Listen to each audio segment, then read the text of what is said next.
had stopped soda vulture. What it cost I did not know. Should I swap it for my ferret? Should I let my ferret go? Oh, no, John, no, John, no, John. I had always craved a vulture, never let my longing show. Should I part exchange my aardvark? Should I let my ferret go? Oh, no, John, no, John, no, John, no. I did not part exchange my aardvark, did not let my ferret go. Now I have a well-fed vulture, why he ate them I don't know. No, no, John, no, John, no, John. Yes, he did. He had them for dinner. He's my luncheon vulture. No!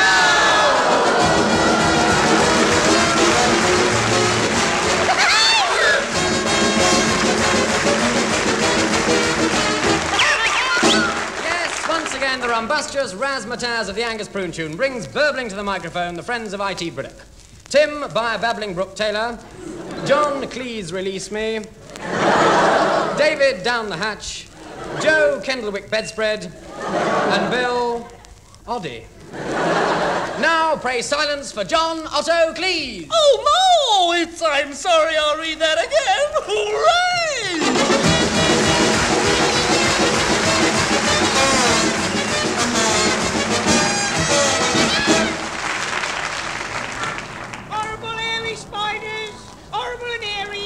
Lovely and horrible. By your horrible airy spiders here. Real human hair, straight from the Commonwealth. Horrible airy spiders, frighten your granny. Suitable gift for young children. Get your horrible airy spiders here. Souvenirs of Westminster. I say, little man, I'm looking for a suitable gift for my wife. I'd really like to give her a laugh. Sorry, sir, don't sell laughs.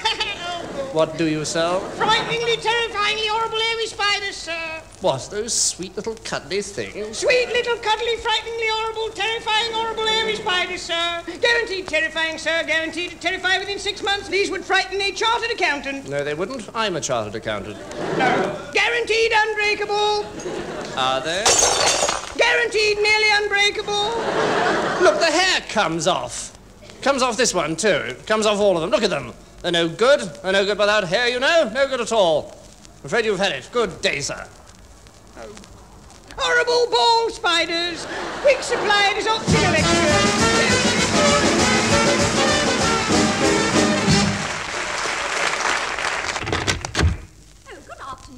Oh, good afternoon, madam. I've come to read the gas meter. The gas meter? Oh, yes, the gas meter. I'm a gas meter reader. You're from the gas board, are you? Yes, I am from the gas board, and I go round reading gas meters, and I'm not pretending.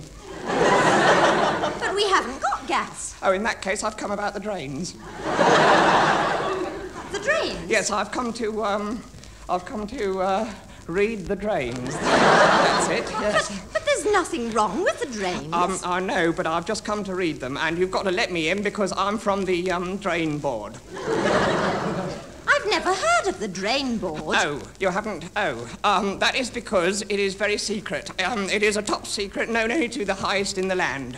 And me. I see. Is that why you're wearing that little black mask? Oh, you notice my little black mask. Oh, I'm wearing this mask because I'm a top secret, high-ranking official of the drain board, and I'm not a burglar. And even if I was, I wouldn't steal anything from you. And even if I did, I wouldn't take very much. And anyway, it wasn't me that did it. I don't believe you're from the drain board at all. What do you want? Oh, well, that's very kind. Any valuables will do, you know, jewels, rare coins. All our valuables are in the safe. They're locked up. Oh, well, if I call back later, could you look them out for me? No, I won't. And if you don't go away, I'll call the police. Can't I have something? Just a little thing. I mean, it's my first job, you see. You wouldn't want to see me go away empty-handed. Oh, all right. Here's 6pence for a cup of tea. But I haven't got a cup of tea. Then you can't have the 6pence. Yes, I can. I can steal it. There. Let go. I've got it. No, I've got your 6pence. Ha! The masked phantom starts again. Once again, London is agog at the audacity of his daring feats of daylight robbery. Scotland Yard baffled. They seek him here. They seek him there. Hello. What's all this, then? What's all this? Pardon? Sergeant, this man is a burglar. No, I'm not. I'm a gas meter salesman for the drain board. No, he's not. He's a burglar, and he stole my sixpence. Oh, yes, I see. No, I didn't. I just borrowed it. I was going to take it away and mend it. Give it back. No. Give it back, or I'll pinch your bum. Oh, all right. Thank you, Sergeant. Not at all, ma'am. All in a day's work. That's what we're here for. Oh, and Perkins, get out of those silly clothes and get back on point duty. Yes, Sergeant.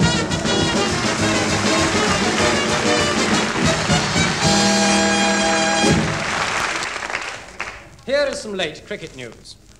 W.G. Grace is dead.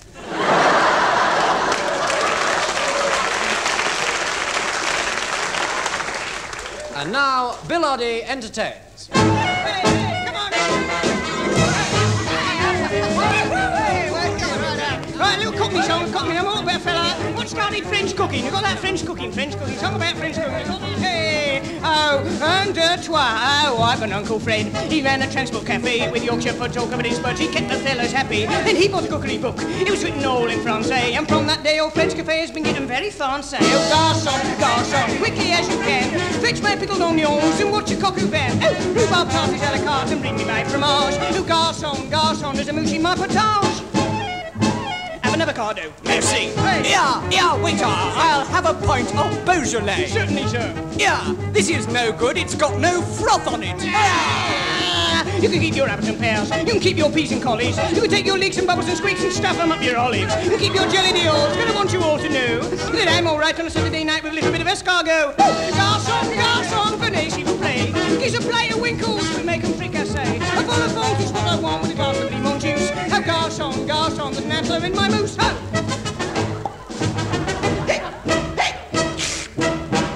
Pardon?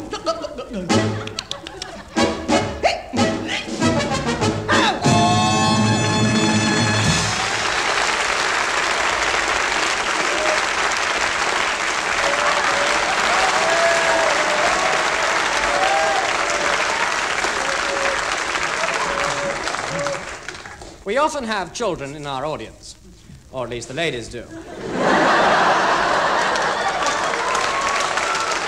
And so, for them, here is a fairy story. Oh, no. A fairy story by Hans Andersen. Don't you mean and his son? I said a fairy story. No. Oh, cheeky. Hans used to sit on his doorstep, and the little children used to sit at his feet as he told stories to them. And the children would ask, Why do you tell stories to your feet?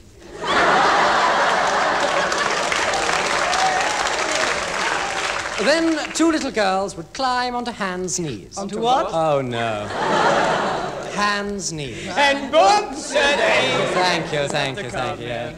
Look, don't you want a nice fairy story? No, let's have a horrible one. What about goblins and beasts and ogres? And who take little children and slice open their stomachs and stuff them with lizards and frogs and creepy things and then their eyes bulge out and their intestines spill off. I want to go home. All right, then. Ladies and gentlemen, we present the magnificent 6½in a real grim fairy tale. Princess Goldilocks and the Perverted Goblins, or... Take your pixies!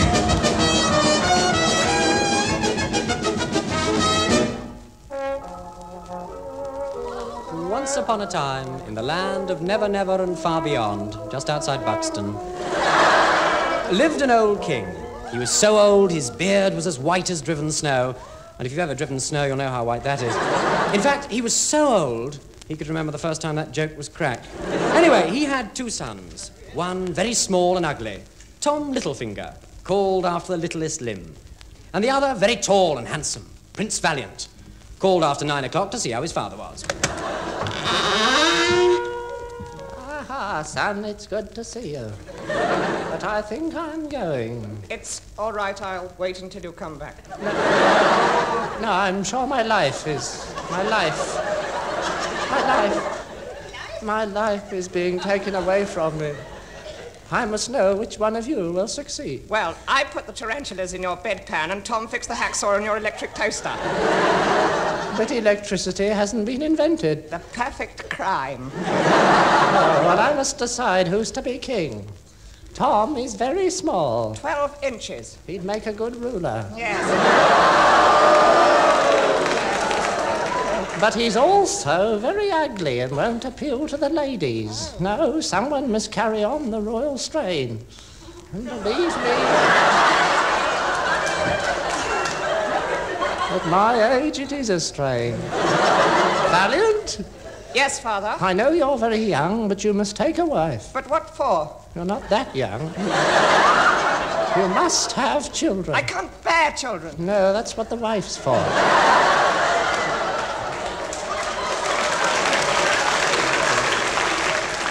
Now, hark. The prettiest maidens in the land have been summoned together in my room on Tuesday. Oh. And then on Wednesday, you can sort through the leftovers.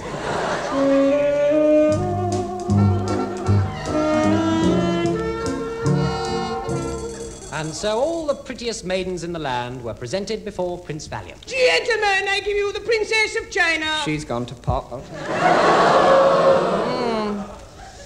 She's got a pretty leg on her. What happened to the other one? Oh, all right, and the next. The very honourable. Well, that's no good, and the next. Rather less honourable. Good. Cowpat, the dairymaid. Cowpat. That is not a suitable name for a princess. Well, folk do also call her Goldilocks. Why so? Because she's got such lovely great big... Then why call her Goldilocks? Well, you could hardly call No, her... of course you couldn't. No. Anyway, my dear, tell us about yourself. I am but a poor dairymaid, sir, Yeah. although I do some spare time work cleaning floors. I better have a scrubber.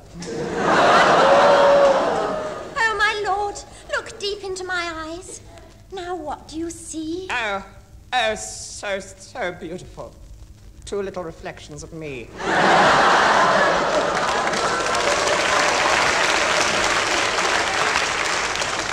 Oh, he's such a narcissy. You mean Narcissus? No, I don't. Oh, Prince Valiant, believe me, I would love you so. Oh, Father, I think I'm falling. No, get off her. You can't marry a cowgirl. But there's no other choice. Oh, I churn 'em out. Don't milk it. Anyway, you can't marry a cowgirl. Ah, me. Sighed the king. Is there no other maiden who will come and capture the heart of Prince Valiant? Hardly had he uttered when the door burst open. Open. And the wind rushed in. Oh, am I too late?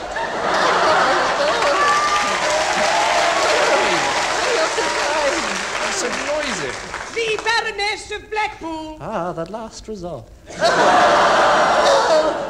Where's the dear boy? How can I get him? Give him a dowry of 2,000 crowns. Oh, he is dear. Can I have my money back if I'm not satisfied? Certainly. Then it's all settled. Never will I marry such a loathsome and foul-faced creature. Never will I enter into wedlock with such a woman. I will not. I cannot marry her. And I would rather die and throw myself to the mercy of the wolves. And if you ask me, Father, I shall refuse. What is the meaning of this? No. Ah, thank you. What? Either you accept her in this dowry of 2,000 crowns, or I shall have you put in the stocks. 2,000 crowns is a lot even to a prince, but then again the shame of being in the stocks. What shall I do? Take the money. Open the stocks. Take the money. No, I know what is dearest to my heart. I'll take the money. Oh, Valiant, how can you? Goldilocks, I'd forgotten. I must marry Goldilocks. At this, the Baroness sprang forward and suddenly dropped her disguise. So, Prince Valiant, you dare to spurn the Baroness of Blackpool. Well, it may surprise you to know that I am a witch. Doesn't surprise me at all. Well, I'll tell you, it does me. Why? Because I'm playing both parts, and it's already... Yes, I am the Green Witch. So saying, she put a huge pointed hat on her huge pointed head and turned green. Oh, it must be those potted shrimps I ate. She took up her wand and described a magic circle. There was a puff of smoke. I always like a cigarette before a trick. Then she began to curse the prince. Damn, blow, bother, knickers, and spit the rotten old prince. Now I shall cast a spell on you. Ear of bat and tail of cow. I turn you, prince, into a frog. Oh, sorry, it was those potted things. No, it's Prince Valiant. Never mind, the prince is now mine. If you want him, you'd better come and find my duck pond. Goodbye! So saying, she leapt on her broomstick. I must learn to do that at the right end. And off she flew. Which way did she go? Go and look. We have a special watchtower for keeping an eye on the Green Witch. The Greenwich Observatory. Right. Oh, the horrid old crone. I'm sure she'll have gone to her cottage where she keeps all her diamonds and rubies. The Crone Jewels. Exactly. How far is that away? Oh, about 10 miles as the crone flies. Then I shall walk in search of my beloved frog. To the woods. No, don't. Don't go alone in the woods. Take Tom with you and you shouldn't have any trouble. But he's ugly and he's only 12 inches tall. So you shouldn't have any trouble. Come then, Tom. Climb up onto my shoulder. Keep going. That's not my shoulder.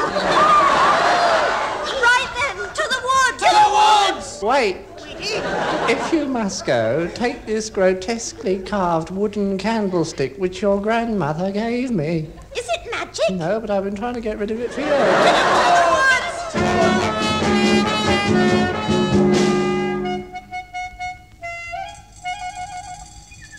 And so, wrapping some sandwiches in a red-spotted handkerchief and blowing her nose on her lunchbox, Goldilocks set off, with her long golden hair trailing behind her.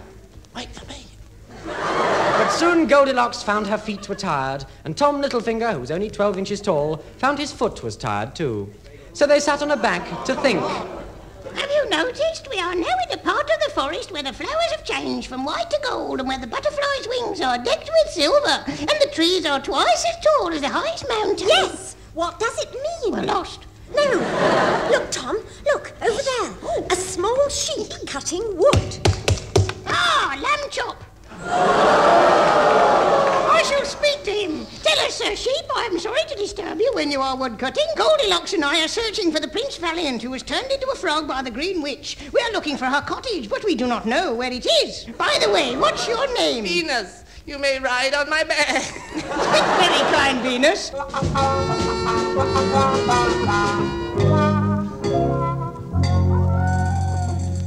So they rode on the good sheep Venus. By gosh, you should have seen us. On they went, till at last the sun sank behind the wood. Help! Help! The forest became dark and eerie. They trembled with fear, and the owls hooted. It was so dark, even the branches of the trees seemed to tear at their clothes like bony little hands. Oh, Tom, the branches are tearing at my clothes like bony little hands. Oh, Tom, I'm so frightened. Oh, come on, I'm only 12 inches tall.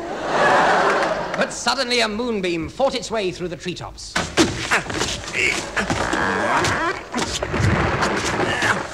There in the shaft of light, they saw a little white rabbit squatting under a mushroom. Go away, I'm squatting. And with that, he hopped up and turned into a briar bush. Oh, he's turned into a briar bush. It must be Briar Rabbit. Hey, quick, follow him. They rushed after the rabbit straight into the copse. Hello, watch where you're going. Where you're going. Down a deep, dark hole, they followed his little cottontail on and on and on. They were quite exhausted, but relentlessly they were led on by his tail. Oh, it's a pitiless bottom. At last they came to a fairy grot. Hello, I'm a fairy grot. Welcome, friends. This is the home of the elves and gnomes, and there's going to be a few puns here. Yes, listen. I can hear the hammering of tiny fairy hammers. Cobblers. Beg your pardon. Fairy cobblers. They're here for the International Trade Ferry. So, there's a lot of foreign fairies here. Yeah, like this one from Belgium. He's a Brussels sprout. And this is the French short story writer, Gnome de Plume. Ah, they're cross-channel fairies. Anyway! Well, Anyway, we need your help. We're tired, lost, and miserable, for we are seeking the Green Witch and cannot find her. What are we to do? Don't worry, so long as you've got your elf. Then you can tell us how to find the witch's cottage? Yes, but first, sniff a little of this magic snuff, and you'll be blessed. Sniff and we'll be blessed. Yes. Bless you. I'm a troll, foldy roll.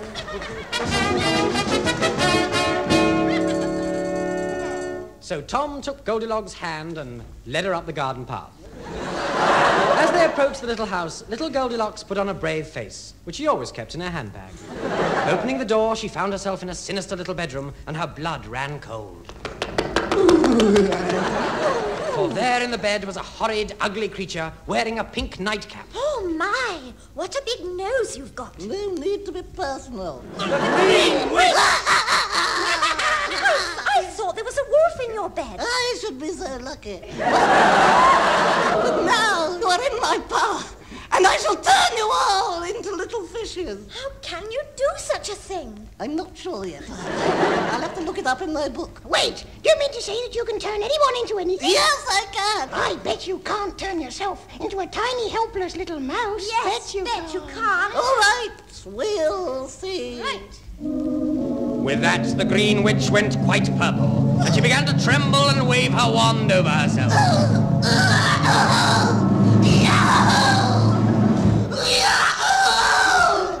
You're right, I can't. Stand back. Now I shall weave my spell. Oh, no. Knit one, purl one.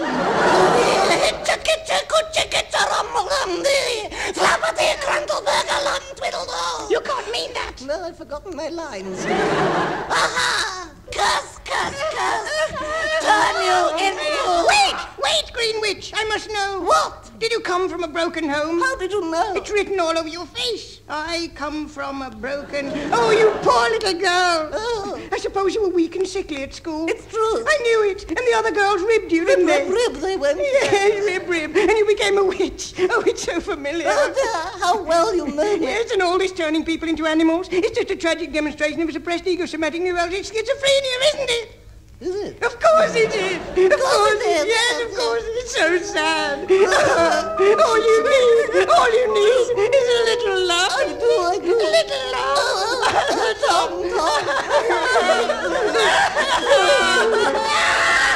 And so they all lived happily ever after. The witch turned the frog back into the prince, and he married pretty Goldilocks. And very soon they had a bonny, bouncing tadpole. And that, children, is where we finish this grim tale. You don't mean? Yes, we've come to the fairy end. Get out!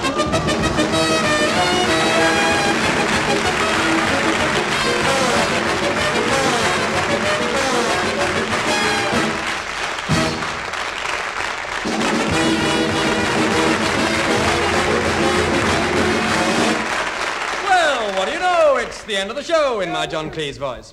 And now in my boring David Hatch voice, the voices you heard were those of Tim Brooke-Taylor, John Cleese, David Hatch, Joe Kendall, and the one and only Bill Oddie, thank heavens. The scripts were by Graeme Garden, Eric Idle, Bill Oddie and Andy Smith, and Bill Oddie wrote the songs. The music was provided by Swinging Dave Lee, with arrangements by Gently Waving Leon Cohen. Oh, gosh, I'm funny.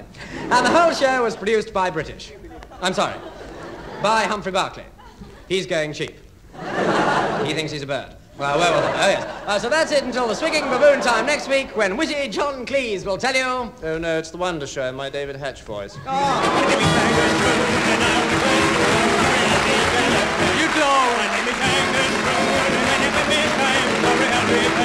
Get away!